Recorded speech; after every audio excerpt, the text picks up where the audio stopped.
बात सुना जाए थोड़ी। हाँ बोलिए ना, सुन रहे हैं। अभी धाम पर बाहर हजारों लोग खड़े हैं, आप किसी से भी पूछिए कि तुम धाम आने पर तुम्हारे ऊपर कितनी कृपा देखो बच्चे, देखो, हम अपना प्रमाण नहीं दे रहे। अच्छा ठीक और जैसे आपने कहा कि हम धाम पूरी टीम आएगी, बिल्कुल स्वागत है। अरे आदर्श सुनिए मेरी बात। क्या बालाजी सिर्फ आप ही के धाम में विराजमान है? नहीं, वो क्या सिर्फ आपके धाम में विराजमान है? क्या भगवान हनुमान सिर्फ तुम्हारे सिंहासन के आसपास ही बैठेंगे? तो फिर क्या दिक्कत है? फिर क्या दिक्कत है? भगवान पर कोई प्रश्न नहीं है, लेकिन आप जो कर रहे हैं उस पर प्रश्न है। ठीक है, जहां आस्था है वहीं भगवान है। देखो बेटा, आस्था है भगवान है, वो बात बिल्कुल ठीक है आदर्श। देखो नहीं, ये तो साफ हो गया, ये तो साफ हो गया आदर्श, ये तो साफ हो गया कि आप फ्रॉड कर रहे हैं। आप फ्रॉड कर रहे हैं। माफी मांग लीजिए, बहुत बड़ा मंच है, करोड़ों लोग सुन रहे हैं, बच जाएंगे, वरना पुलिस आकर पकड़ कर ले जाएगी। बच जाएंगे, बिल्कुल। माफी मांग लीजिए, ये फ्रॉड है और इसे मैं साबित करूंगी। बिल्कुल नहीं, मैं इसे साबित कर दूंगी। आपका पर्ची लिखना फ्रॉड है, न्यूज नेशन इसे साबित करेगा। जो काम करते हैं, तुम्हारी जो साइकोलॉजिकल कंडीशनिंग है, तुम माफी नहीं मानोगे। और मुझे नहीं पता तुम्हारे माता पिता से तुम्हारा कितना स्नेह है, कितने तुम्हारे पास है। अपने ऊपर किसी का आशीर्वाद, कोई अच्छे आदमी का, तुम्हें बहुत मेंटरिंग की जरूरत है। तुम बहुत गलत रास्ते पे जा रहे हो। ठीक है, अब ध्यान से देखिएगा, ध्यान से सुनिएगा आदर्श, ध्यान से देखिएगा। पर्ची कैसे निकाली जाती है आपको तो आता ही होगा, ये टेक्निक आपको आती है, तो इस टेक्निक को कैसे किया जाता है वो आपको हमारे स्टूडियो में देखने को मिलेगा। अमर, हम चाहते हैं कि आप बताएं कि पर्ची लिखना कोई बड़ी बात नहीं है, इसके पीछे क्या टेक्निक है, ताकि ये एक्सपोज हो जाएं और इन्हें पता लगे कि लोगों की आस्था के साथ खिलवाड़ करना, कैंसर ठीक कर रहे हैं, ये कैंसर ठीक करने का दावा कर रहे हैं। ये कह रहे हैं 55% कैंसर पेशेंट आते हैं और सबको ठीक करने का दावा।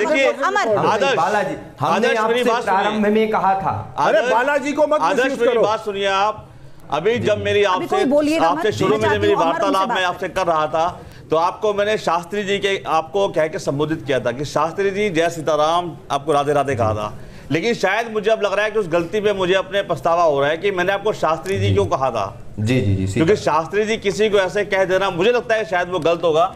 जैसे हमारे आचार्य राजमिश्र ने कहा कि शास्त्रों का ज्ञान, सुनिए महाराज जी, जिसको शास्त्रों का जिसको शास्त्रों का ज्ञान होता है, जिसको ज्ञान होता है ना, ये यही तर्क देंगे। मैं जिसको शास्त्रों का ज्ञान होता है ना, वो शास्त्रार्थ करता है। अगर अच्छे सामने किसी शास्त्रार्थ आप करेंगे तो शास्त्र करिए। लेकिन आपको अभी आचार्य जी ने आपको 2 लाइन बोली कि सुंदर कांड के आप 2 लाइन सुना दीजिए, आपने उसमें बच गए। आपको अभी हमारी एंकर साहिबा ने बोला कि आप जो है पर्चा लिख के दिखाइए, आप उसमें बच गए साफ साफ। तो आप करते क्या है मुझे बताइए, अगर नहीं है तो पर्चा मैं दिखाऊं निकाल के आपको। अब आप पर्ची दिखाइए, ठीक है। आपके न्यूज रूम से किसी को बुला सकता हूँ, क्योंकि मैं पर्चा चाहूंगा। देखिए हम आप नहीं महाराज सुनिए, अब आप सुनिए आदर्श, आप सुनिए, आप एक्सपोज हो रहे हैं और आपको माफी मांगनी होगी दर्शकों से। आपको उन लोगों से माफी मांगनी होगी जो इस वक्त आपने कहा हजारों लोग इंतजार कर रहे हैं ना, उनसे आपको माफी मांगनी होगी। आइए यहाँ पे, आप इधर आ जाइए। क्या नाम है आपका? ध्यान से सुनिएगा आदर्श। जीतू कुमार, ओके। अमर, मैं चाहूंगी दर्शकों को बता दें आप अभी क्या करने वाले हैं, कैसे करने वाले हैं। कुमार के बारे में कुछ बातें लिखने वाला हूं। आज का ही पर्चा बनाना चाहिए था। जैसे महाराज जी पर्चा बनाते हैं, मैं उस तरह से कुछ अच्छा, लेकिन उससे पहले अमर, क्या आप इनको जानते हैं? नहीं, मैं कभी नहीं मिला। ये हमारे सहयोगी, चैनल के सहयोगी, आप इनसे पहले कभी मिले? मैं कभी मिला आपसे? ये बता दो आप सबको कि मैं कभी मिला नहीं हूँ किसी से। आज हम लोग पहली बार ही मिल रहे हैं, शायद आपने देखा भी मुझे पहली बार ही होगा। ठीक है, सो मेरे पास यहाँ पे खाली पर्चा है, पयोधी आपको दिखाऊं मैं। ठीक है, एक खाली पेपर है पयोधी यहाँ पे मेरे पास। तो आपने नाम बताया अपना, जीतू कुमार।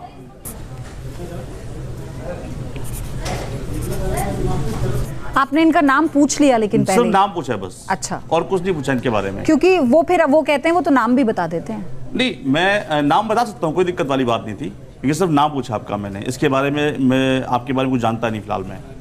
ठीक है, आप पर्चा बना रहे हैं बहुत अच्छा, लेकिन जैसे आप बना रहे हैं हम तो देख तो नहीं पा रहे हैं, लेकिन अगर आपको इतना है तो हमारे पास कौन खड़ा है, आप उसका पर्चा बना के दिखा जाइए, तो उसमें हम फिर बिल्कुल पूर्ण अपनी तरह से सहमत होंगे। यार यहाँ टेस्ट तुम्हारा हो रहा है, इनका थोड़ी ना हो रहा है। क्लेम तो तुम कर रहे हो, परीक्षा तो तुम्हारी किसी थी। सवाल का जवाब नहीं दे पाए आदर्श, आप ये बेतुकी बातें या ना करें। आपसे मैंने कहा था कि आप पर्चा बनाकर दिखा दीजिए, तो आपने मना कर दिया। और यहाँ पर आप देखिएगा, आप इस शो को देखिएगा और समझिएगा कि कैसे उन्होंने बनाया पर्चा।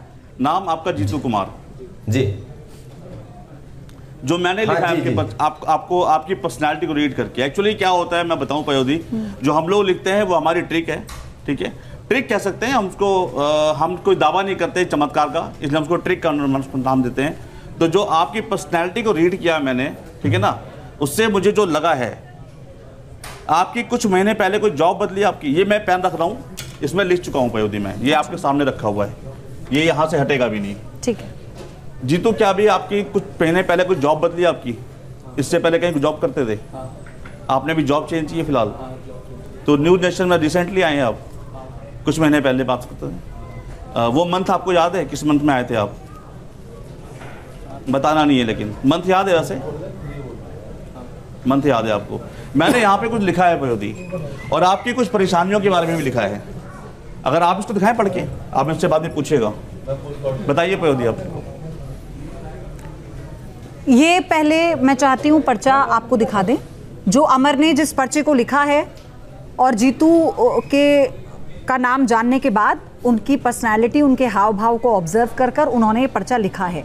तो इस हैंडराइटिंग को मैं पढ़ के बता दूं। जीतू कुमार नाम है, मैं पढ़ पा रही हूँ। हाँ, अभी कुछ महीने पहले जॉब बदली है, अप्रैल महीने में। जीतू अप्रैल में आपने ज्वाइन किया यहाँ पर, ठीक है। आर्थिक समस्या से जूझ रहे हैं, फाइनेंस को लेके कुछ आप परेशान रहते हो बहुत, फाइनेंशियली को लेके, पैसों को तंगी मतलब ऐसे कुछ करके। तो जॉब आपकी चेंज हुई फिलहाल अभी आपकी, तो वहाँ पे कुछ अमाउंट को लेके कुछ इशू था आपको? कुछ अमाउंट को लेके था इशू? अमाउंट वो ग्रोथ हो गया ना आपकी, मतलब सैलरी ग्रोथ आपका इशू था, इसलिए आपने जॉब बदली। कुछ कहा ना आपने? अच्छा, और बालाजी की कृपा होगी? जी बिल्कुल कृपा होगी बालाजी की। और तो मतलब आप वहाँ बैठ सकते हैं जाकर, जहाँ इस वक्त 25-26 में जो है आपको उससे लाभ भी मिलेगा आपको, साल 1.5 साल में। आपकी कुछ समस्या और भी है वैसे, दिखाइए, जो मैं आपको रीड कर पा रहा हूँ।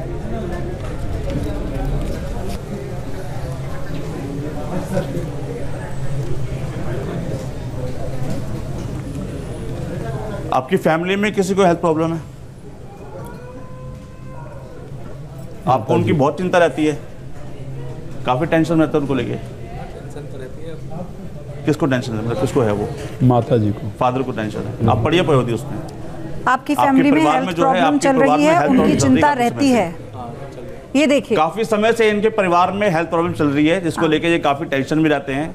काफी बार इनकी कुछ ऐसी मन में कुछ बातें भी आती हैं आपकी। इसमें कोई भी रॉकेट साइंस नहीं था, अगर मेरे पास वो ज्ञान था तो मैंने साबित किया। तो ये क्या है? ये ट्रिक है, क्या है? ये एक साइंस है। ओके, जो मैं करता हूँ वो साइंस है। हम किसी को भी इसको बोलते, साइकोलॉजी बोलते हैं, हम किसी की पर्सनालिटी को रीड कर सकते हैं। आदर्श एक एक जवाब दीजिएगा। हाँ, आपको शास्त्रों की जानकारी नहीं है, ये प्रूव हो गया, ठीक? हाँ, आप पर्चा नहीं लिख सकते बिना सिंहासन पे बैठे, वो सिंहासन जिसकी कोई बाध्यता नहीं है, ठीक? ठीक है। और आप अभी किसी भी आप किसी भी तरह की कोई जानकारी दे नहीं पाए, ठीक? तो इसका मतलब ये कि आप पाखंड कर रहे हैं, आप लोगों को मूर्ख बना रहे हैं, आपका पर्दाफाश हो गया, और आपको ये स्वीकार लेना चाहिए, और आपको करोड़ों लोगों से माफी मांगनी चाहिए। बिल्कुल नहीं, ये बिल्कुल गलत, खंडित बातें आपको माफी मांगनी चाहिए। आपकी बिल्कुल, हम सारी बातों को बिल्कुल खंडित करते हैं। तो फिर आप प्रूफ क्यों नहीं कर देखना पाए? है, आप धाम आइए, जहां अरे आपको यहाँ पर सब देख रहे हैं, आपको सब करोड़ों लोग देख रहे हैं, आपके अपने भक्त देख रहे हैं इसको, आपको अपने। और सुनिए, अगर जहां बैठे कि यहाँ पर बालाजी की कृपा नहीं है, अरे आदर्श, आप इस वक्त जहां बैठे हैं, क्या वहां आप पर बालाजी की और हनुमान जी की कृपा नहीं है? बहुत ज्यादा है। तो बस फिर आप प्रूफ कीजिए। आदर्श, आप एक्सपोज हो चुके हैं, आप पाखंड कर रहे हैं, आपको पूरा मंच दिया गया, आप कुछ साबित नहीं कर पाए। अब ये आपके विवेक पर भी है कि आप अपने इस पाखंड को स्वीकार कर या तो अपने उन लोगों से माफी मांग लीजिए जो बड़ी आस से आपके पास आ रहे हैं, या फिर आप ये समझ लीजिए कि आज नहीं तो कल आपके इस पाखंड का भंडाफोड़ हो ही जाएगा, जो सत्य है हो ही जाएगा।